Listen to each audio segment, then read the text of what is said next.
News ಇದು ನಿಮ್ಮ ಇದೊಂದು ಶ್ರೇಣೀಕೃತ ವ್ಯವಸ್ಥೆ ಅಲ್ಲ. ನಮ್ಮ ದೇಶದೊಳಗೆ ಒಂದೊಂದು ಜಾತಿಯಲ್ಲಿ ಮತ್ತು ಒಂದೊಂದು ಮಹಿಳೆ ಒಂದೊಂದು ರೀತಿಯಲ್ಲಿ ಇಲ್ಲಿ ಅನುಭವಿಸುವಂತ ನೋವುಗಳು ದೊಡ್ಡ ಪಟ್ಟಿಗೆ ಅದ.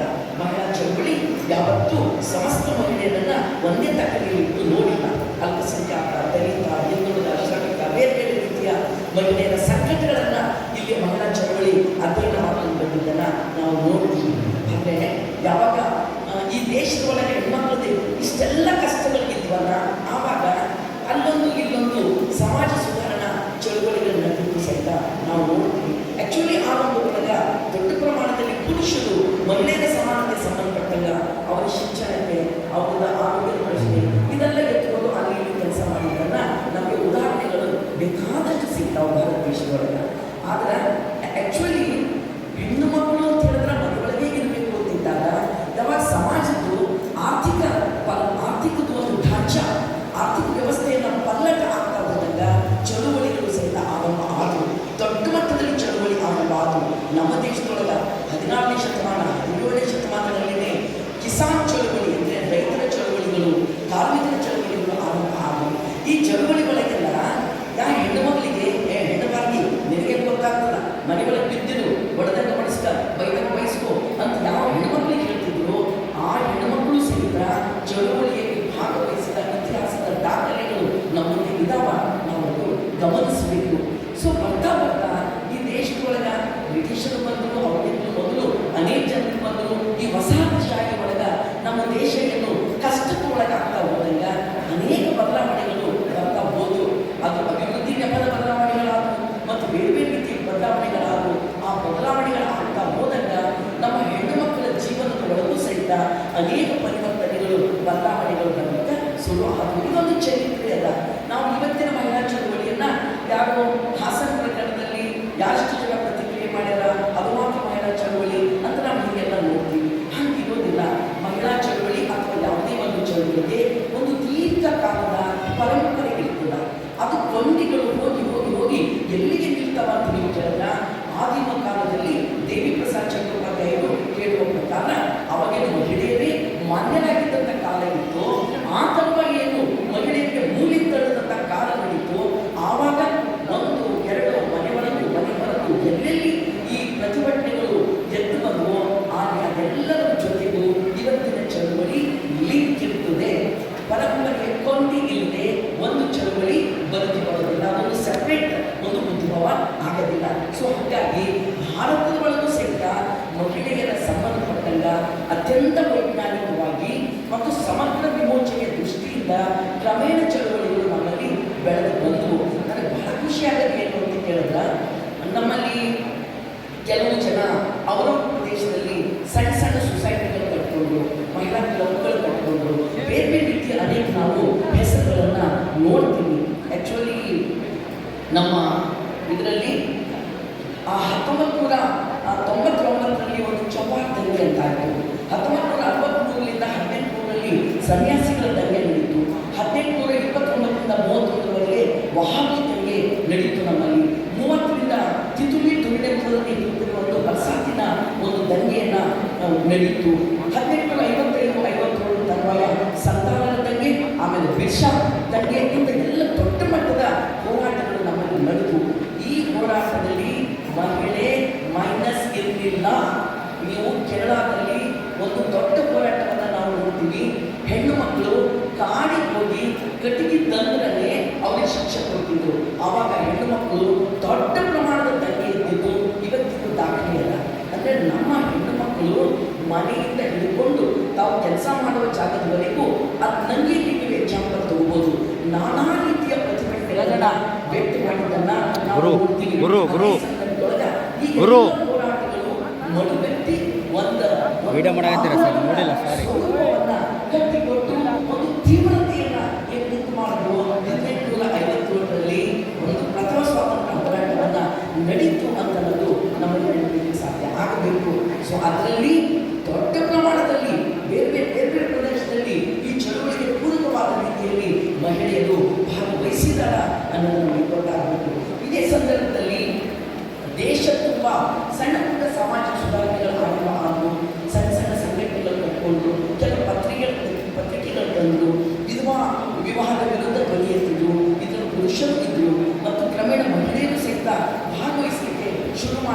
ನಾವು ಸಾವಿತ್ರಿಬಾಯಿ ಫುಲೆ, ಜ್ಯೋತಿಬಾ ಫುಲೆ ಆದಿಯಿಂದ ಹಿಡ್ಕೊಂಡು ಅನೇಕ ಜನ ಇದರ ಪಟ್ಟಿಯಲ್ಲಿ ಬರ್ತಾರೆ. ಸರಳಾದೇವಿ ಚೌಧರಾಣಿ ಇರ್ಬೋದು, ಪಂಡಿತ ರಮಾಬಾಯಿ ಇರ್ಬೋದು, ಸ್ವರ್ಣಕುಮಾರಿ ದೇವಿ ಇರ್ಬೋದು. ಆ್ಯಕ್ಚುಲಿ ಇವೆಲ್ಲ ಅಸಂಖ್ಯ ಜನ, ಒಬ್ಬೊಬ್ಬರ ಹೆಸರು ಮಾತ್ರವಲ್ಲ, ಅಸಂಖ್ಯ ಜನ ಈ ಚಳುವಳಿಯಲ್ಲಿ ಮಹಿಳೆಯರ ಮತದಾನದ ಹಕ್ಕಿಗಾಗಿ, ಶಿಕ್ಷಣಕ್ಕಾಗಿ ಇನ್ನೊಂದು ಮತ್ತೊಂದು ಪ್ರಶ್ನೆಗಳನ್ನ ಎತ್ಕೊಂಡು, ಒಂದು ಸ್ತರದ ಮಹಿಳೆಯರ ಪ್ರಶ್ನೆಗಳನ್ನ ಎತ್ಕೊಂಡು ಧ್ವನಿ ಎತ್ತಲಿಕ್ಕೆ ಶುರು ಮಾಡಿದ್ರು 19ನೇ ಶತಮಾನದ ಸಂದರ್ಭದ ಒಳಗ. ಆದರೆ ಕ್ರಮೇಣ ಏನಾಯಿತು, ಸಮಗ್ರ ಮಹಿಳೆಯರ ಪ್ರಶ್ನೆ ಅಂತ ಇಲ್ಲಿ ಬಂದಾಗ ಯಾವಾಗ ಈ ಪರಿಣಾಮ ಬಂತು ಅಂತ ಕೇಳಿದ್ರ, ಇಡೀ ಭಾರತದಲ್ಲಿ ಯಾವಾಗ ಜಗತ್ತಿನಾದ್ಯಂತ ಒಂದು ಬದಲಾವಣೆಯ ಬಿರುಗಾಳಿ ಬೀಸಿತು.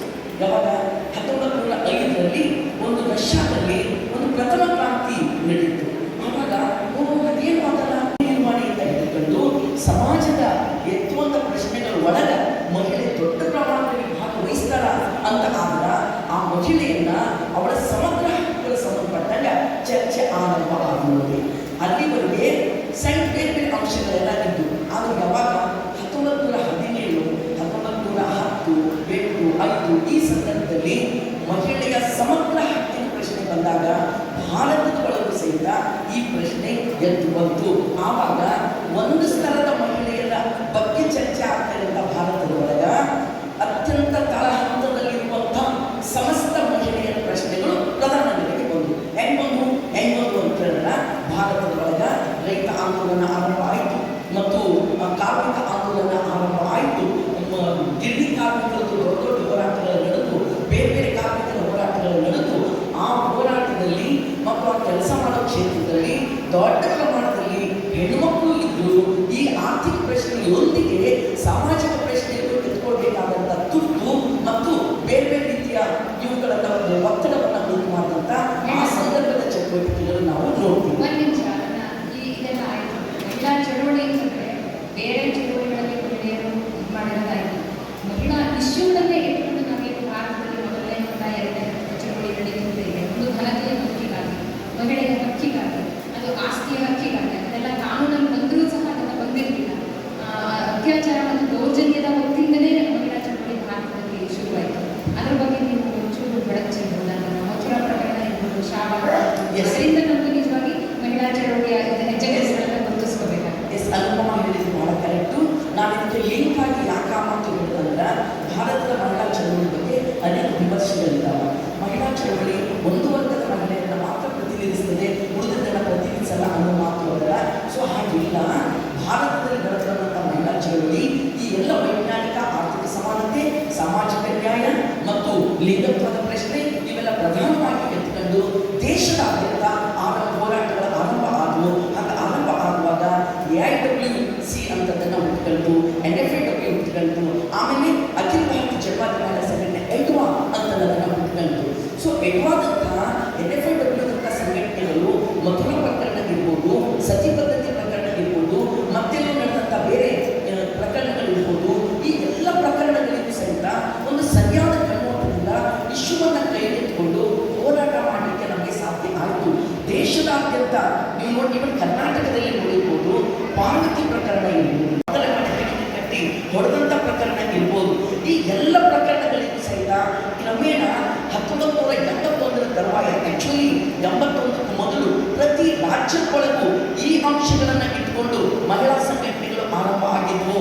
ಮಹಿಳಾ ಆತ್ಮರಕ್ಷಣಾ ಸಮಿತಿ ಇರ್ಬೋದು, ಆ ತೆಲಂಗಾಣದಲ್ಲಿ, ಆಂಧ್ರ ಪ್ರದೇಶದಲ್ಲಿ ಮಹಿಳಾ ಸಂಘ ಆರಂಭ ಆಗಿತ್ತು, ಕೇರಳದಲ್ಲಿ, ಮಹಾರಾಷ್ಟ್ರದಲ್ಲಿ ಎಲ್ಲ ಕಡೆಗೂ ಈ ಸಮಾಜವಾದಿ ಚಳುವಳಿಯ ಹಿನ್ನೆಲೆಯಲ್ಲಿ ಮಹಿಳೆಯ ಆಸ್ತಿಯ ಹಕ್ಕಿನ ಪ್ರಶ್ನೆಯನ್ನು ಇಟ್ಟುಕೊಂಡು, ಸಮಗ್ರ ಮಹಿಳೆಯರ ಪ್ರಶ್ನೆಯನ್ನು ಇಟ್ಟುಕೊಂಡು ಏನು ಚಳುವಳಿ ಆರಂಭ ಆಯಿತೋ ಆ ಚಳುವಳಿ ಭಾರತದಲ್ಲಿ ಒಂದು ದೇಶ ಮಟ್ಟದ ಚಳುವಳಿಯಾಗಿ ಬಂತು ಅನುಭವ. ಹಾಗೆ ಬಂದಂಥ ಚಳುವಳಿ ದೇಶ ತುಂಬ ದಲಿತ, ದಮನಿತ, ಅಲ್ಪಸಂಖ್ಯಾತ, ಕೃಷಿ ಕೂಲಿ ಕಾರ್ಮಿಕರು, ರೈತ ಎಲ್ಲ ಮಹಿಳೆಯರ ಪ್ರಶ್ನೆಗಳನ್ನು ಎತ್ಕೊಂಡು ತನ್ನ ಶಕ್ತಿ ಸಾಮರ್ಥ್ಯಕ್ಕೆ ಅನುಸರಿಸಿ ದೊಡ್ಡ ಪ್ರಮಾಣದಲ್ಲಿ ಎದ್ದು ಹೋರಾಟ ಮಾಡಿದ ಸಲುವಾಗಿಯೇ ಆ್ಯಕ್ಚುಲಿ ರಿಸರ್ವೇಷನ್ ಬಿಲ್ ಸಂಬಂಧಪಟ್ಟಂತೆ ಗೀತಾ ಮುಖರ್ಜಿ ಅವರೇನು ಇದನ್ನು ಬರೆದುಕೊಟ್ಟರು. ಆವಾಗ ದೇಶ ತುಂಬ ಮಹಿಳೆಯರು ರಾಜಕೀಯದಲ್ಲಿ ರಿಸರ್ವೇಷನ್ ಬೇಕು ಅನ್ನುವಂಥದ್ದಕ್ಕೆ ಒಂದು ದೊಡ್ಡ ಶಕ್ತಿಯನ್ನು ಕೊಡಲಿಕ್ಕೆ ಸಾಧ್ಯ ಆಯಿತು. ಅದಕ್ಕೂ ಮೊದಲು ಹೆಣ್ಮಕ್ಳಿಗೆ ಯಾಕೆ ರಾಜಕೀಯ, ಹೆಣ್ಮಕ್ಳಿಗೆ ಯಾಕೆ ಅಧಿಕಾರ, ಹೆಣ್ಮಕ್ಳಿಗೆ ಬೇಕಾಗಿಲ್ಲ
ಇಲ್ಲ ಅಂತ. ಅಂದರೆ ಮಹಿಳಾ ಪ್ರಶ್ನೆ ಇಡೀ ಸಮಾಜದ ಅಸಮಾನತೆಯ ಪ್ರಶ್ನೆಯೊಂದಿಗೆ ಜೋಡಿಸ್ಕೊಂಡಿದ್ದಕ್ಕಾಗಿ ಇದು ಯಾರಿಗೆ ಥೇಟ್ ಕೊಟ್ಟಂಗಾಯಿತು? ಯಾರು ಸಮಾಜದ ಸಂಪತ್ತನ್ನು ತಮ್ಮ ಕೈವಶ ಮಾಡ್ಕೊಂಡಿದ್ರು, ಅದನ್ನು ರಕ್ಷಿಸಿಕೊಳ್ಳುವ ಸಲುವಾಗಿಯೇ ಇಷ್ಟೆಲ್ಲ ಅಸಮಾನತೆ ಹುಟ್ಟ ಹಾಕಿದ್ರು. ಸೊ ಅವರಿಗೆ ಇದೊಂದು ದೊಡ್ಡ ಭಯ ಬಂತು.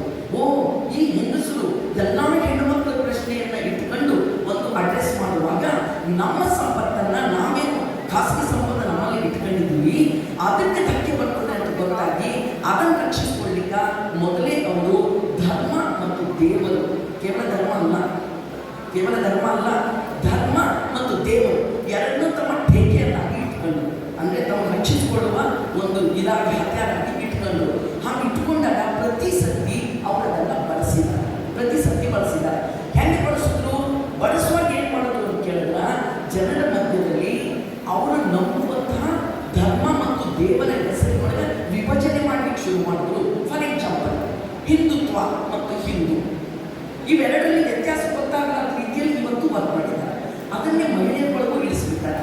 ನೀವು ಯಾರು ದೇವರನ್ನು ನಂಬ್ತೀರಿ ನೋಡ್ರಿ, ಇವರು ಆ ದೇವರನ್ನೇ ನಂಬಲ್ಲ. ನೀವು ಯಾರು ಧರ್ಮ, ಹಿಂದೂ ಧರ್ಮಕ್ಕೆ ಧಕ್ಕೆ ಬಂತು. ಈ ರೀತಿ ಪ್ರತಿಯೊಂದು ಧರ್ಮ, ನಾಟಲ್ಲಿ ಹಿಂದೂ ಜಗತ್ತಿನ ಧರ್ಮದ ನೆಲೆಗಳಿಗೆ ಆರಂಭದಲ್ಲಿ ಒಂದು ಬೇರೆ, ಹಾಗಾಗಿ ಸಂಪೂರ್ಣ ಮಹಿಳಾ ಸಮಾನತೆಯ ನೆಲೆಯಲ್ಲಿ ಅದು ನಿಲ್ಲಲಿಲ್ಲ. ಹಾಗಾಗಿದೆ ಕ್ರಿಶ್ಚಿಯನ್ ಇರ್ಬೋದು, ಇಸ್ಲಾಂ ಇರ್ಬೋದು, ಮತ್ತು ಇನ್ನು ಬೇರೆ ಯಾವುದನ್ನೇ ಇರ್ಬೋದು, ಧರ್ಮದ ಒಂದು ಹತ್ಯಾರಿನಲ್ಲಿ ಅವರನ್ನು ಬಂಧಿಸಲಿಕ್ಕೆ ಪ್ರಯತ್ನ ಪಡ್ತಾರೆ. ಫಾರ್ ಎಕ್ಸಾಂಪಲ್, ಅನುಪಮ, ನಿಮಗೂ ಗೊತ್ತು, ಎಲ್ಲರಿಗೂ ಗೊತ್ತು, NPR NRC CAA ಬಂತು. ಈ ದೇಶದಲ್ಲಿ ದೊಡ್ಡ ಪ್ರಮಾಣದಲ್ಲಿ ಹೋರಾಟ ನಡೀತು. ಎರಡನೇ ಸ್ವಾತಂತ್ರ್ಯ ಆಂದೋಲನ ಅಂತ ಹೋರಾಟ ನಡೆಸಿದ್ವಿ ನಾವು. ಅವಾಗ ಸಾವಿರಲ್ಲ ಲಕ್ಷ ಸಂಖ್ಯೆಯಲ್ಲಿ ಮುಸ್ಲಿಂ ಮಹಿಳೆಯರು ರಸ್ತೆಗೆ ಬಂದು ಸುಮಾರು ಕಡೆಗೆ ನಾನು ಅಲ್ಲಿ ಅಡ್ರೆಸ್ ಮಾಡಲಿಕ್ಕೆ ಹೋಗಿದ್ದೀನಿ. ಮುಸ್ಲಿಂ ಬಾಂಧವರಿಗೆ ಕೈ ಮುಗಿದು ನಾನು ಕೇಳಿದ್ದೀನಿ, ಅಣ್ಣ NPR NRC CAA ತಕ್ಕಂಡ ತಕ್ಷಣ, ವಾಪಸ್ ಹೋದ ತಕ್ಷಣ ನೀವು ನಮ್ಮ ಸಹೋದರಿಯರನ್ನ ಎಲ್ಲಿ ಕಳಿಸ್ತೀರಿ ಅಂತ ನನಗೆ ಗೊತ್ತು, ಮತ್ತವರಿಗೆ ಅಡಿಗೆ ಕಳಿಸ್ತೀರಿ. ನೀವು ಖಂಡಿತ ಸಮಾಜದ ಗಂಟಿಗೆ ಅವರನ್ನು ಬಿಡಲ್ಲ. ಸಮಾಜದೊಂದಿಗಿನ ಸಂಪರ್ಕವನ್ನು ಡಿಸ್ಲೀಟ್ ಮಾಡಿಯೇ ಮಹಿಳೆಯರನ್ನ ಮೂಲೆಗೆ ತಳ್ಳುವಂಥ ಆಲೋಚನಾ ಕ್ರಮಗಳು ಕೇವಲ ಒಂದು ಸಮುದಾಯದಲ್ಲಿ ಅಲ್ಲ, ಒಂದು ಧರ್ಮದಲ್ಲಿ ಅಲ್ಲ, ಎಲ್ಲ ಧಾರ್ಮಿಕ ನೆಲೆಗಳಿಗೆ ಇದು ನಡೆಯುತ್ತದೆ. ಇದು ನಂಬರ್ 1 ಅನುಭವ. ಹೆಚ್ಚು ವಿಸ್ತರಿಸಲಿಕ್ಕೆ ಹೋಗೋದಿಲ್ಲ. ಆದರೆ ಮಹಿಳೆಯರನ್ನು ಒಡೆಯುವ ಸಲುವಾಗಿ ಶೋಷಣಾ ರಹಿತ ಸಮಾಜದ ನಿರ್ಮಾಣ ಮಾಡಬಾರದು ಅನ್ನುವ ಸಲುವಾಗಿ ಎಲ್ಲೆಲ್ಲಿ ಒಡಿಬೇಕು ಅಲ್ಲಲ್ಲಿ ಕತ್ತರಿಸ್ತಾರೆ, ಒಡಿತಾರೆ, ಐಕ್ಯತೆ ಬರಲಾದ ರೀತಿಯಲ್ಲಿ ಮಾಡ್ತಾರೆ. ಇದು ಸಮಾಜದ ಸಂಪತ್ತಿನ ಟೀಕೆದಾರಿಯಾಗಿದ್ದಾರಲ್ಲ ಅವರು ಮಾಡುವಂಥ ಒಂದು ಷಡ್ಯಂತ್ರ. ಫಾರ್ ಎಕ್ಸಾಂಪಲ್, ಈಗ ನೋಡ್ರಿ, ನಾನು ದೇವರಿಂದ ಹುಟ್ಟಿ ಬಂದಿದ್ದೀನಿ ಅಂತ ಹೇಳಿ ಕಾರಣ ಏನು ಅಂದ್ರೆ, ಈ ಸಂಪತ್ತು, ಈ ಅಧಿಕಾರ ನನ್ನ ಕೈಯಿಂದ ಹೋಗಿಬಿಟ್ರೆ ಹೆಂಗಿದು ಅಂತ ಭಯ ಬಿದ್ದೆ ಇವತ್ತು ನನಗೆ ದೇವರೇ ಕಳಿಸ್ಬಿಟ್ಟಾಗಿಲ್ಲಿ ಅಂತ ಹೇಳಲಿಕ್ಕೆ ಶುರು ಮಾಡಿದ. ಸೊ ಇದು ಜನರಿಗೆ ಗೊತ್ತಾಗಬಾರ್ದು ನನ್ನ ಸಲುವಾಗಿ ಮೊದಲು ಬಳಸಿದ್ದು ಯಾರಿಗೆ ಅಂದರೆ, ದಯವಿಟ್ಟು ನಾವು ಗಮನಿಸಬೇಕು, ಮೊದಲು ಬಳಸಿದ್ದು ನಮ್ಮ ಮಹಿಳೆಯರಿಗೆ, ನಮ್ಮ ಹೆಣ್ಣು ಮಕ್ಕಳಿಗೆ. ಇವತ್ತಿಗೂ RSS ಒಳಗಡೆ ದುರ್ಗಾ ವಾಹಿನಿ ಅಂತ ಮಾಡಿದ್ರು.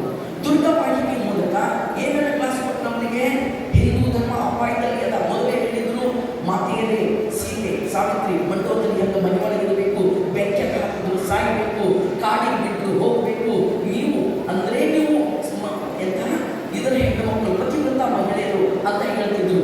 ಅದೇ ಮಹಿಳೆಯರನ್ನ ಬರ್ತಾ ರಾಜಕೀಯ ವಿದ್ಯಮಾನಗಳು ಬದಲಾಗ್ತಾ ಹೋದಾಗ, ಚಳುವಳಿಗಳು ಹೆಚ್ಚಾಗ್ತಾ ಹೋದಾಗ, ಮನೆ ಒಳಗೆ ಕಳಿಸಿದ ಮಹಿಳೆಯನ್ನ ಹುಲಿ ತುಂಬಿಸಿ ಹೊರಗೆ ಹೇಳುತ್ತರು. ಏನು ಹೇಳಿದ್ರು?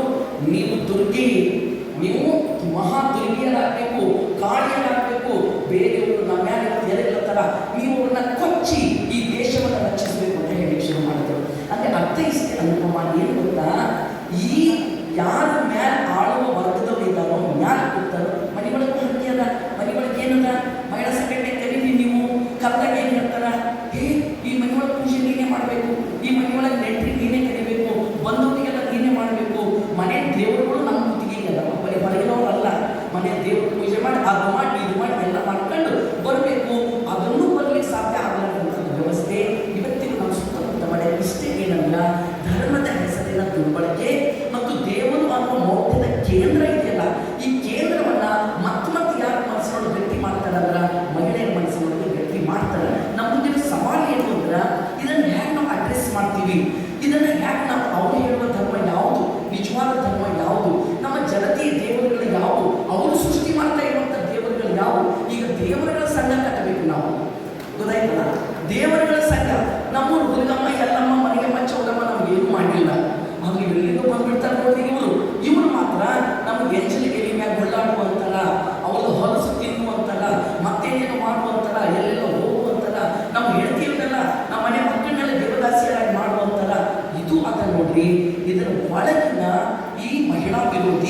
ದುಡಿಯುವ ಜನರ ವಿರೋಧಿ ಅಂಶಗಳನ್ನು ನಾವು ನಮ್ಮ ಮಹಿಳೆಯರಿಗೆ ಮನನ ಮಾಡುವ ದಿಕ್ಕಿನಲ್ಲಿ ಹೊಸ ಆಲೋಚನಾ ಕ್ರಮದಲ್ಲಿ ನಾವು ಚಳುವಳಿಗಳನ್ನು ಕಟ್ಟಬೇಕಾಗ್ತದೆ. ಸಮಸ್ತ ದಮನಿತ ಮಹಿಳೆಯರ ಭಿನ್ನ ವಿಭಿನ್ನ ಪ್ರಶ್ನೆಗಳನ್ನು ನಾವಿವತ್ತು ಮುನ್ನೆಲೆ ತರಬೇಕಾಗ್ತದೆ. ಸಾಮಾಜಿಕ ಪ್ರಶ್ನೆ ಅಂತ ಆದಾಗ ಅವತ್ತು ಆರಂಭದಲ್ಲಿ ಕೇವಲ ಒಂದು ಹಂತದ ಸಾಮಾಜಿಕ ಪ್ರಶ್ನೆ ಇತ್ತು. ಇವತ್ತು ಅಸಂಖ್ಯ ಭಿನ್ನ ವಿಭಿನ್ನ ಸಾಮಾಜಿಕ ಪ್ರಶ್ನೆಗಳ ಜೊತೆಗೆ ಸಂಕೀರ್ಣ ಇದಾವರಿ ಇಲ್ಲ ಅಂತ ಹೇಳಲಿಕ್ಕಾಗಲ್ಲ. ನಾನು ಎಲೆಕ್ಷನ್ ನಿಂತು MLA ಆಗಬೇಕು ಅಂದ್ರೆ ಊರೊಳಗೆ ಒಂದು ಲಕ್ಷ್ಮಿ ಗುಡಿ ಕಟ್ಟಬೇಕು, ನಾನು ಹಣಮಂಗಲ ಗುಡಿ ಕಟ್ಟಬೇಕು, ಇಲ್ಲಾಂದ್ರೆ MLAನೇ ಮಾಡೋದಿಲ್ಲ ಅನ್ನುವಂಥ ಸ್ಥಿತಿ ನಿರ್ಮಾಣ ಆದಾಗ ಮಹಿಳಾ ಚಳುವಳಿಯ ಮುಂದೆ ಇವತ್ತು ಸವಾಲು ಇರೋದು ಏನು ಅಂತ ಹೇಳಿದ್ರೆ, ಸಮಸ್ತ ದುಡಿಯುವ ಜನತೆಯನ್ನು ಮುನ್ನೆಲೆಗೆ ತರ್ತಾ ನಮ್ಮ ಮಹಿಳೆಯರ ತಲೆ ಒಳಗೂ ಸೇರಿಕೊಂಡಂತ ಅವರ ವಿರೋಧಿ ಮೌಲ್ಯಗಳು ಏನಿದಾವೋ, ಇಲ್ಲಿ ಹೆಣ್ಣು ಮತ್ತು ಗಂಡು ಅಂತ ಪ್ರಶ್ನೆ ಇಲ್ಲ, ಅವರ ವಿರೋಧಿ ಮೌಲ್ಯಗಳೇನಿದಾವೋ ಅದನ್ನು ನಾವು ಹೊರಗೆ ತರಲಿಕ್ಕೆ ಪ್ರಯತ್ನ ಪಡಬೇಕು ಆಗ್ತದೆ. ಆ ಕಾರಣದಿಂದ ಅಕ್ಕವಾದಿಗೆ ಹೇಳಿದ ವಚನ ನನಗೆ ಯಾವತ್ತಿಗೂ ಪ್ರಮುಖ ಅಂತ ಅನಿಸ್ತದೆ. ಹೆಣ್ಣು ಹೆಣ್ಣಾದರೆ ಗಂಡಿನ ಸೂತಕ, ಗಂಡು ಗಂಡಾದರೆ ಹೆಣ್ಣಿನ ಸೂತಕ, ಮನದ ಸೂತಕ ಹಿಂಗಿದಡೆ ತನುವಿನ ಸೂತಕಕ್ಕೆ ತೆರವುಂಟೆ, ಮುನ್ನಿಲ್ಲದ ಸೂತಕಕ್ಕೆ ಜಗಮರುಳಾಯಿತು ಎನ್ನ ದೇವ ಚೆನ್ನಮಲ್ಲಿಕಾರ್ಜುನನೆಂಬ ಬರುವಂಗೆ ಜಗವೆಲ್ಲ ಹೆಣ್ಣು ನೋಡ ಅನ್ನಂತ ಮಾತು ಇವತ್ತು ಹಾಸನದಲ್ಲಿ ಪ್ರಶ್ನೆ ಅದಲ್ಲ. ಸೊ ಇವತ್ತು ಈ ಮನದ ಸೂತಕವನ್ನ ನಾವು ತೆಗೆದು ಹಾಕಲಾರ್ದೇವೆ ಮತ್ತು ಇಡೀ ಸಮಾಜದ ಸಂಪೂರ್ಣ ಸಮಾನತೆ ಕಡೆಗೆ ನಾವು ಒಟ್ಟಾಗಿ ಹೋಗ್ಲಾರ್ದೇವೆ. ಇಂಡಿಪೆಂಡೆಂಟ್ ಮಹಿಳೆಗೆ ಒಂದು ಸ್ವಾತಂತ್ರ್ಯ ಬರಲಿಕ್ಕೆ ಸಾಧ್ಯ ಇಲ್ಲ ಅಂತ. ಸ್ವಯಂ ಸೇವಕಿಯರ ಸಂಘ ಯಾಕಿಲ್ಲ ಅಲ್ವಾ? ಇದೊಂದು ಪ್ರಶ್ನೆ ನಾವು ಕೇಳಬೇಕು. 3 ವರ್ಷ ಆಯಿತು ಹೆಣ್ಮಕ್ಳದ್ದು ಇನ್ನೊಂದು ಆಗದ ಸಂಘ ಮಾಡಿರುವ ಮನೆ ಮೇಲೆ ಅಲ್ವಾ ಸರ್? ಇದನ್ನು ನಾವು ಎತ್ತಿ ಕೇಳಬೇಕು, ಆ ಹೆಣ್ಮಕ್ಳಿಗೆ ಕೇಳಬೇಕು. ನಾನಂತೂ ತುಂಬ ರೈಟಿಂಗಲ್ಲಿರೋದಿಲ್ಲ, ನೀವು ಹೆಣ್ಮಕ್ಳಿಗೆ ಯಾಕೆ ಸಂಘ ಮಾಡಿಲ್ಲ ಅಂತ ನಾನು ನೇರವಾಗಿ ಕೇಳಬೇಕು. ಇದನ್ನು ನಾವು ಎತ್ತಿ ತೋರಿಸ್ಬೋದು ಅಂತ ಕಾಣುತ್ತೆ. ಮತ್ತೊಂದು ನಿಮ್ಮ ಅಕ್ಕ ಹೇಳಿದಂತೆ ಸಾಕಷ್ಟು ಮಹಿಳೆಯರು ಒಂದು ಉನ್ನತೀಕರಣ ಹೊಂದಿರೋ ಮಹಿಳೆಯರು ಸಹ ನನಗೆ ಗೊತ್ತಿಲ್ಲ, ನಮಗೇನಾದ್ರು ಯಾರು ಸಂಚಾಲಕಿಯಾಗಿ ಯಾರು ಕಾಣ್ತಾ ಇದೆ ಇವಾಗ. ಎನಿವೆ ನಮ್ಮ ಮುಂದಿನ ಪ್ರಶ್ನೆ ಮೇಡಮ್ ಕೂತ್ಕೊಳ್ಳಿ, ಪರವಾಗಿಲ್ಲ. ಮುಂದಿನ ಮಾಡಿ ಆಶಾ ಸಿಂಹ ಕಟ್ಟಡ ಕಾರ್ಮಿಕ ಇನ್ನೊಂದು ಮತ್ತೊಂದು ಎಲ್ಲ ಸಂಘಟನೆಗಳು ಸಹಿತ ಅವರವರ ಕೆಲಸ ಮಾಡ್ತಾ ಇರುವಂಥ ಕ್ಷೇತ್ರದ ಆರ್ಥಿಕ ಪ್ರಶ್ನೆಗಳನ್ನು ಕೈಗೆತ್ತಿಕೊಂಡು, ಯಾಕಂದ್ರೆ ಆ ಆರ್ಥಿಕ ಪ್ರಶ್ನೆಗಳಿಂದ ವಿಭಿನ್ನ ಇರ್ತವೆ. ನೀವೆಲ್ಲವನ್ನು ಒಟ್ಟುಗೂಡಿಸಿ ಒಂದರಲ್ಲಿ ತರಲಿಕ್ಕೆ ಆಗೋದಿಲ್ಲ. ರೈತ ಮಹಿಳೆಗೆ ಪ್ರತ್ಯೇಕ ಪ್ರಶ್ನೆಗಳಿಲ್ಲ. ಹಾಗಾಗಿ ಆ ಪ್ರಶ್ನೆಗಳನ್ನು ಆಧರಿಸಿ ಅವರು ತಮ್ಮ ತಮ್ಮ ಸಂಘಟನೆಗಳನ್ನು ಕಟ್ಟಿಕೊಂಡಿರ್ತಾರೆ. ಈಗ ನಮ್ಮ ಜನ್ಮಾದಿ ಮಹಿಳಾ ಸಂಘಟನೆಯಲ್ಲಿ ಆರ್ಥಿಕ ಸಾಮಾಜಿಕ ಎಲ್ಲ ಪ್ರಶ್ನೆಗಳ ಒಂದಿಗೆ ನಾವು ಅಲ್ಪಸಂಖ್ಯಾತ ಸಬ್ ಕಮಿಟಿ ಮತ್ತು ದಲಿತ ಸಬ್ ಕಮಿಟಿ ಮತ್ತು ಬೇರೆ ಬೇರೆ ರೀತಿಯ OBC ಸಬ್ ಕಮಿಟಿ ಅಂತ ಮಾಡಿ ಪ್ರತಿ ಸರ್ತಿಗೆ ನಾವು ಅದನ್ನು ಚರ್ಚೆ ಮಾಡಿ ಆ ಕ್ಷೇತ್ರದ ಪ್ರಶ್ನೆಗಳನ್ನು ಪ್ರಧಾನವಾಗಿ ತಗೊಳ್ಳಿಕ್ಕೆ ಮಾತಾಡ್ತೀವಿ. ಹಂಗೆ ಅದು ಅಂದರೆ ಸಾಮಾಜಿಕ ಪ್ರಶ್ನೆ ಆಧರಿಸಿಯೂ ಒಂದು ಸಂಘಟನೆ ಈ ರೀತಿ ಮಾಡಬೇಕು. ಮತ್ತು ಬೇರೆ ಬೇರೆ ಸಂಘಟನೆಗಳು ಇದ್ದೀವೋ ಅವು ಭಿನ್ನ ಅಂದರೆ ಬೇರೆ ಬೇರೆ ಅಂತ ಅಲ್ಲ. ನಾನು ಏನು ಶಬ್ದ ಬಳಸಿದ್ರಿ, ಈಗ ಒಡೆದಿತ್ತು ಅಲ್ಲ, ಅದು ಅವರು ಐಕ್ಯತೆ ಒಂದು ಇಶ್ಯೂ ಬೇಸ್ಡ್ ಒಂದು ಕಡೆಗೆ ಖಂಡಿತ ಬರಲಿಕ್ಕೆ ಸಾಧ್ಯ ಇಲ್ಲ, ಬರ್ತಿದ್ದಾರ ಅನೇಕ ಸಂದರ್ಭದಲ್ಲಿ. ಈಗ ನೀವು ವರ್ಷಕ್ಕೊಂದು ಸತಿ ಹೋರಾಟ ಕರೆ ಕೊಟ್ಟಾಗ ಭಾರತದಲ್ಲಿ ಇನ್ನೊಂದು ಮತ್ತೊಂದು 60ರಿಂದ 80-90% ಈ ಎಲ್ಲ ಮಹಿಳೆಯರು ಬೀದಿಗೆ ಬರ್ತಾರೆ, ಎಲ್ಲ ಮಹಿಳೆಯರು. ಆದರೆ ನಮಗಿವತ್ತು ಇರಬೇಕಾದ ಪ್ರಶ್ನೆ ಏನು ಅಂತ ಕೇಳಿದ್ರೆ, ಆರ್ಥಿಕ ಪ್ರಶ್ನೆಯನ್ನು ಆಧರಿಸಿ ಬಂದಂಥ ಮಹಿಳೆಯರ ಒಳಗೆ ಸಾಮಾಜಿಕ ಪ್ರಶ್ನೆ, ವರ್ಗ ಪ್ರಶ್ನೆ, ರಾಜಕೀಯ ಪ್ರಶ್ನೆಗಳನ್ನು ಎಷ್ಟವರು ಅರ್ಥ ಮಾಡ್ಕೊಂಡಿದ್ದಾರ, ಎಷ್ಟು ಇವತ್ತು ತಮ್ಮ ನಿಜವಾದ ಶತ್ರು ಯಾರು, ತಮ್ಮ ನಿಜವಾದ ಮಿತ್ರ ಯಾರು ಅಂತ ತಿಳ್ಕೊಳ್ಳಿಕ್ಕೆ ಅವರಿಗೆ ಸಾಧ್ಯ ಆಗಿರಲಿಲ್ಲ. ಆರ್ಥಿಕ ಪ್ರಶ್ನೆಯಲ್ಲಿ ಬಾವುಟ ಹಿಡ್ಕೊಂಡು ಬರ್ತಾರ, ಓಟ್ ಹಾಕುವಾಗ ತಮ್ಮ ವಿರೋಧಿ ಮೌಲ್ಯಗಳಿಗೆ ಓಟ್ ಹಾಕ್ತಾರ. ಯಾಕಂಗೆ ಹಾಕ್ತಾರ ಅಂತ ಅನ್ನೋದು ನಮ್ದು ಇವತ್ತು ಪ್ರಧಾನ ಪ್ರಶ್ನೆ ಆಗಬೇಕು. ನನ್ನ ಇವತ್ತದು ಪ್ರಧಾನ ಪ್ರಶ್ನೆ. ಅವರ ಆರ್ಥಿಕ ನನಗೆ ಲೆನಿನ್ ನೆನಪಾಗ್ತಾರೆ ಈ ಸಂದರ್ಭದಲ್ಲಿ, ಹಾಗೆ ಬಸವಣ್ಣ ನೆನಪಾಗ್ತಾರೋ, ಬಾಬಾ ಸಾಹೇಬ್ ಅಂಬೇಡ್ಕರ್ ನೆನಪಾಗ್ತಾರೋ, ಹಾಗೆ ನನಗೆ ಲೆನಿನ್ ಸಹ ನೆನಪಾಗ್ತಾರೆ. ಅವ್ರೇನು ಹೇಳ್ತಾರ, ಆರ್ಥಿಕ ಪ್ರಶ್ನೆಯನ್ನು ಎತ್ತುಕೊಂಡು ನೀವು ಎಷ್ಟನ್ನ ಹೋರಾಟ ಮಾಡಿ ಏನು ಬದಲಾವಣೆ ಆಗಲ್ಲ. ಏನು ಮಾಡಬೇಕು ಅಂದ್ರೆ ಅವರ ಒಳಗೆ ನೀವು ರಾಜಕೀಯ ಪ್ರಜ್ಞೆಯನ್ನು ತರಬೇಕು, ವರ್ಗ ಪ್ರಜ್ಞೆಯನ್ನು ತರಬೇಕು. ಭಾರತದ ಕಾಂಟೆಸ್ಟಲ್ಲಿ ಜಾತಿ ಮತ್ತು ವರ್ಗ ಈ ಪ್ರಜ್ಞೆಗಳನ್ನು ನಾವು ಹುಟ್ಟಾಕಿ, ಜಾತಿ ಅಂದರೆ ಅರ್ಥಾತ್ ಜಾತಿ ಅಸ್ಮಿತೆ ಅಲ್ಲ, ಜಾತಿ ಹೆಸರಿನಲ್ಲಿ ನಡೀತಾ ಇರುವಂಥ ದೌರ್ಜನ್ಯ, ಈ ಪ್ರಜ್ಞೆಗಳನ್ನು ಹುಟ್ಟಾಕಿ ಜನತೆ ಮಧ್ಯದಲ್ಲಿ ಜಾಗೃತಿಯನ್ನು ತಂದು ಇದರ ವಿರುದ್ಧ ಅವರ ತಿಳುವಳಿಕೆಯನ್ನು ಹೆಚ್ಚು ಮಾಡುವಂಥ ಕೆಲಸ ನಾವು ಮಾಡಬೇಕಾಗ್ತದೆ. ಅದು ನಮ್ಮ ಮುಂದಿನ ಪ್ರಧಾನವಾದ ಸವಾಲು. ಈ ಇಶ್ಯೂವಿನ ಆಧರಿಸಿ ದೇಶದಾದ್ಯಂತ ಸಮಸ್ತ ಮಹಿಳಾ ಚಳವಳಿ ಐಕ್ಯತೆಯಲ್ಲಿ ಕೆಲಸ ಮಾಡ್ತಾ ಇದೆ. ಪ್ರಶ್ನೆ ಏನು ಅಂದ್ರೆ ಇನ್ನಷ್ಟು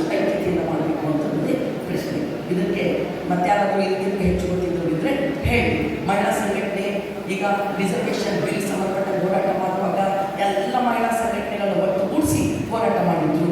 ಹಾಗೆ ದೆಹಲಿಯಲ್ಲಿ ನಡೆದಂಥ ಅತ್ಯಾಚಾರ ಪ್ರಕರಣ, ನಿರ್ಭಯ ಪ್ರಕರಣ ಎಲ್ಲ ಮಹಿಳಾ ಸಂಘಟನೆಗಳನ್ನು ಒಟ್ಟುಗೂಡಿಸಿ ಒಂದು ಹೋರಾಟವನ್ನು ನಡೆಸಿದ್ರು. ಸೊ ಈ ರೀತಿ ನಡೀತಿರ್ತದೆ.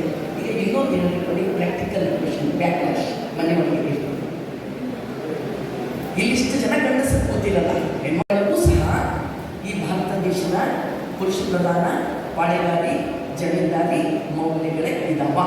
ಇಲ್ಲೊಂದು ಕವನ ಓದ್ಲಿಕ್ಕೆ ಕೂತಿದ್ದೀವಿ, ಭಾಷಣ ಕೇಳಲಿಕ್ಕೆ ಕೂತಿದ್ದೀವಿ.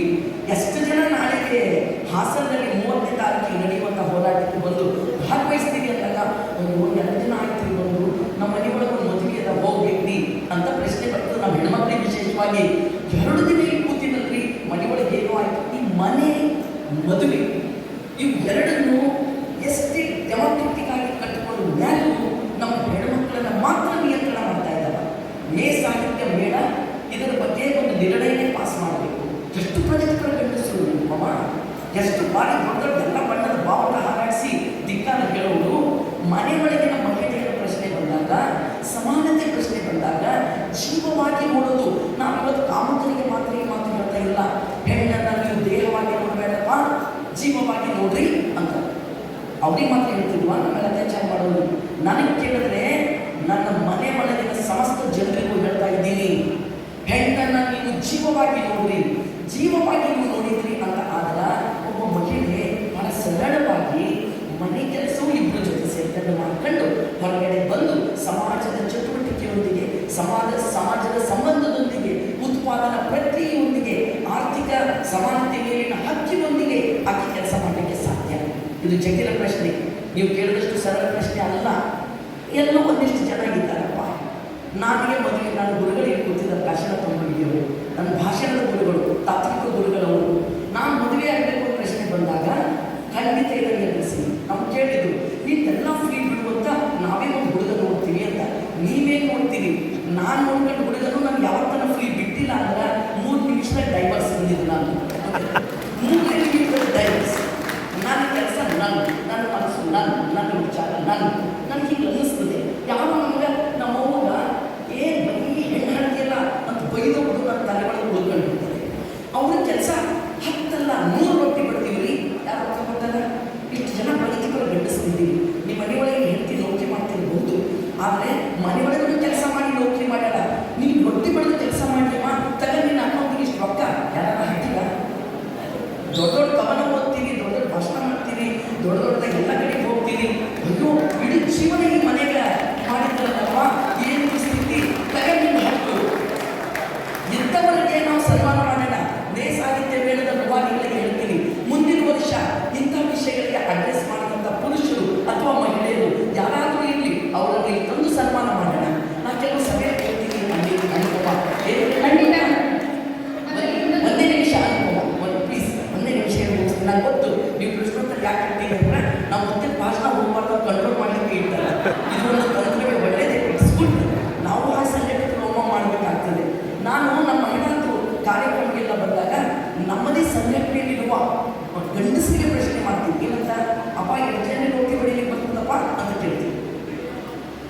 ಎಷ್ಟು ಜನ ರೊಟ್ಟಿ ಬಡಿಲಿಕ್ಕೆ ಬರ್ತದೆ ನಾನು ಕೇಳ್ತೀನಿ. ಇಲ್ಲಿ ಇಬ್ಬರು ಮಾತ್ರ ಕೈ ಎತ್ತಿರಲ್ಲ. ಆದರೆ ವಾರಗಟ್ಟೆ ನನ್ನ ಗಂಡನ ಕೈ ಎತ್ತಿದ್ದಲ್ಲ, ಅದರೊಳಗೆ ನನ್ನ ಗಂಡನ ಭಾಳ ಸಂಗತಿ ಇರ್ತೀವಿ ಆಯ್ತಾ. ನನ್ನ ಅಳಿಯಕ್ಕೂ ಬರ್ತದೆ, ಗೊತ್ತದು ಆಯ್ತಾ. ನಾನು ಏನಂದ್ರೆ ರೆಗ್ಯುಲರ್ ರೊಟ್ಟಿ ಬಡಿಯೋದು, ರೆಗ್ಯುಲರ್ ಕಸ ಬಡಿಯೋದು, ಮುಂಜಾನೆ ಎದ್ದು ಕೂಡ ಅಡುಗೆ ಮನೆ ಒಳಗೆ ಕೆಲಸ ಮಾಡೋದು, ಆ ರೆಗ್ಯುಲಾರಿಟಿ ಅದಲ್ಲ, ಆ ಶ್ರಮ ಅದಲ್ಲ, ಅದಕ್ಕಾಗಿ ಹಾಕುವ ಸಮಯ ಅದಲ್ಲ, ಅದಕ್ಕಾಗಿ ನಿಗದಿ ಮಾಡಬೇಕಾದ ಬೆಲೆ ಅದಲ್ಲ. ಇವತ್ತಿಗೂ ಆ ಬೆಲೆ ನಮಗೆ ಇಲ್ಲ. ಮಹಿಳಾ ಚಳುವಳಿಯನ್ನು ನಾವು ಅಡ್ರೆಸ್ ಮಾಡ್ತಿದ್ದೀವಿ ಅಂದ್ರೆ ನನ್ನ ಒಳಗೆ ವೈಯಕ್ತಿಕವಾಗಿಯೂ ನಮ್ಮ ಅನೇಕ ಸಂಗಾತಿಗಳು ಅಯ್ಯೋ ಉದ್ಯೋಗಾರ್ಥಿ ಜನ ಬರ್ತಾರ, 350 ರೂಪಾಯಿ ಕೊಡಿಸ್ತೀವಿ ಅಂತ ಬರ್ತಾರ. ಆದರೆ ಅದೇ ಹೆಣ್ಣು ಮಗಳು ಮನೆಯೊಳಗೆ ಹೋಗಿ ಎಲ್ಲೋ ಇದಕ್ಕೆ ಒಂದು 350 ಸಾಲ ಯಾಕೆ ಹಾಕಿದಿ, ನಾನು ಮನೆ ನಡೆಸ್ಕೊತೀನಿ, ಮಾಡ್ಕೊಂಡಿದ್ದೀನಿ ಮನೆ ಕೆಲಸ ಅಂತ ಹೇಳಲಿಕ್ಕೆ ಸಾಧ್ಯ ಆಗಲ್ಲ. ಗೊತ್ತಾಯ್ತಲ್ಲ? ಸೊ ನಾನು ಹೇಳಿದೆ, ಬಟ್ ಅದನ್ನು ಕೂಲಿ ಕಾರ್ಮಿಕರ ಮಧ್ಯದಲ್ಲಿ ಅಲ್ಲ. ಅವ್ನು ಎಷ್ಟೋ ಸತಿ ಜಗಳ ಮಾಡಿದ್ರೆ ಏನು ಹಚ್ಚಿಯೋ ನೀನು ನಡೆಸಿ, ಏನೋ ನನ್ನ ಬದುಕ ನಾನು ನಡೆಸೀನಿ, ನಿನ್ನ ಅವ್ವ ಅಪ್ಪ ನಾನು ಮಾಡಾಕ್ತೀನಿ, ತಗೋ ಇದು ಚಾಲನೆ ತಾಳಿ, ನಾನು ತಾಳಿ ಕಟ್ಕೊಳ್ಳಲ್ಲ, ಇಂಥದ್ದು ಬಿಸಾಡ ತಗ ಹೋಗು ಅಂತ ಹೇಳಿ. ಆದ್ರೆ ನಮ್ಮ ಪ್ರಶ್ನೆ ಇರೋದು ಏನಂದ್ರೆ, ಒಬ್ಬ ಮಹಿಳೆಯ ಪ್ರಜ್ಞೆ ಅದು ವರ್ಗ ಪ್ರಜ್ಞೆ, ಸಾಮಾಜಿಕ ಪ್ರಜ್ಞೆ, ರಾಜಕೀಯ ಪ್ರಜ್ಞೆ, ಸಮಾನತೆ ಪ್ರಜ್ಞೆ ಹುಟ್ಟುಕೊಳ್ತು ಅಂದ್ರೆ ಮೊದಲು ಬೆಂಕಿಯ ಕಿಡಿ ಹುಟ್ಟುಕೊಳ್ಳೋದು ಎಲ್ಲಿ ಗೊತ್ತಾ? ಎಲ್ಲಿ? ಮನೆ ಒಳಗೆ. ಮನೆ ಮತ್ತು ಮದುವೆ ಎರಡು ಸಂಸ್ಥೆಗಳು ಮಹಿಳೆಯರನ್ನ ನಿಯಂತ್ರಣ ಮಾಡಲಿಕ್ಕಾಗಿ ಹುಟ್ಟುಕೊಂಡಂತ ಈ ಜಮೀನ್ದಾರಿ, ಪಾಳೆಗಾರಿ, ಹೂಡಿಕೆ ಮಾಡೋ ವ್ಯವಸ್ಥೆ, ಈ ಸಂಸ್ಥೆಗಳು ನಮ್ಮನ್ನ ಇವತ್ತಿಗೂ ನಿಯಂತ್ರಣ ಮಾಡ್ತಾ ಇಲ್ಲ. ಹಾಗಿದ್ರ ನಾವು ಇದನ್ನ ಸ್ವೇಚ್ಛೆಯ ಬದುಕು ಅಥವಾ ಸ್ವಾತಂತ್ರ್ಯದ ಬದುಕು ಅಂತಿದ್ದಾಗ ನಮ್ಮ ಫ್ಯಾಮಿಲಿಗಳನ್ನ ಒಂದೇ ಸತಿ ನಮ್ಗೆ ಏನು ಮಾಡ್ಲಿಕ್ಕೆ ಆಗಲ್ಲ ಅಂತಾದ್ರೆ ನನಗಿರೋದು ನಮ್ಮ ಫ್ಯಾಮಿಲಿಯನ್ನ ವೈಚಾರಿಕ ತಾತ್ವಿಕ ನೆಲೆಯಲ್ಲಿ ಡೆಮೊಕ್ರೆಟಿಕ್ ಫ್ಯಾಮಿಲಿಯಾಗಿ ನಾವು ಕಟ್ಕೋಬೇಕಾಗ್ತದೆ. ಮತ್ತು ನಮ್ಮ ಅಸ್ಮಿತೆಯ ಪ್ರಶ್ನೆಯನ್ನು ಬಂದಾಗ ಆ ಡೆಮೊಕ್ರೆಟಿಕ್ ಫ್ಯಾಮಿಲಿಯನ್ನು ನಾವು ಏನಂತೀವಿ ಧಿಕ್ಕರಿಸಬೇಕಾದಂಥ ಪ್ರಮೇಯವು ಬರುತ್ತದೆ. ನಾವು ನಿಜವಾದ ಸಮಾನತೆ ಪ್ರಶ್ನೆ ಬಂದಾಗ ಹಂಗಂತ ನಾವು ಕುಟುಂಬವನ್ನು ಧಿಕ್ಕರಿಸಿದಂತೆ ಯಾವ ದಯವಿಟ್ಟು ಅಪಪ್ರಚಾರ ಮಾಡಬೇಡಿ. ಆದರೆ ನಾನು ಹೇಳೋದು ಇಷ್ಟೇ ಏನಂದ್ರೆ ನಾವು ಇದ್ದ ನೆಲೆಯ ಕುಟುಂಬದ ಒಳಗಡೆ ಈ ಡೆಮೊಕ್ರೆಟಿಕ್ ಅಂಶಗಳನ್ನು ನಾವು ಜಾರಿ ಮಾಡಿಲ್ಲ ಅಂತಂದ್ರೆ ನನ್ನ ಸಹವರ್ತಿಯನ್ನ ನಾನು ಜೀವವಾಗಿ ಪರಿಗಣಿಸಲಿಲ್ಲ, ಭಾರಿ ದೊಡ್ಡ ಮಾತಾಡ್ತೀನಿ ಅಂದ್ರೆ ಅದು ಮುಖವಾಡ ಅಷ್ಟೇ. ಮುಖವಾಡವನ್ನ ಎಷ್ಟು ಹಂತದಲ್ಲಿ ಕಳಿಸ್ಬೇಕು ಭಾರತ ದೇಶದಲ್ಲಿ? ಜಾತಿ ಪ್ರಶ್ನೆ ಬಂದಾಗ ಮುಖವಾಡ ಕಳಿಸ್ಬೇಕು, ಮಹಿಳೆಯರ ಹಕ್ಕಿನ ಪ್ರಶ್ನೆ ಬಂದಾಗ ಮುಖವಾಡ ಕಳಿಸ್ಬೇಕು, ಮತ್ತು ಇನ್ನೊಂದು ಪ್ರಶ್ನೆ ಬಂದಾಗ ಮುಖವಾಡವನ್ನ ಕಳಿಸ್ಬೇಕಾಗ್ತದೆ. ಈ ಎಲ್ಲ ಮುಖವಾಡಗಳನ್ನು ಕಿತ್ತ ಹಾಕಿ ಒಂದು ಶೋಷಣೆ ರಹಿತ ಸಮಾಜವನ್ನು ನಿರ್ಮಾಣ ಮಾಡಲಿಕ್ಕಾಗಿ ಸಮಸ್ತ ಮಹಿಳೆಯರು ತೊಡಗಬೇಕಾದಂಥ ಅನಿವಾರ್ಯತೆ, ಅವಶ್ಯಕತೆ ನಮಗೆ ಅದ ಅನ್ನೋದನ್ನ ಹೇಳ್ತಾರೆ.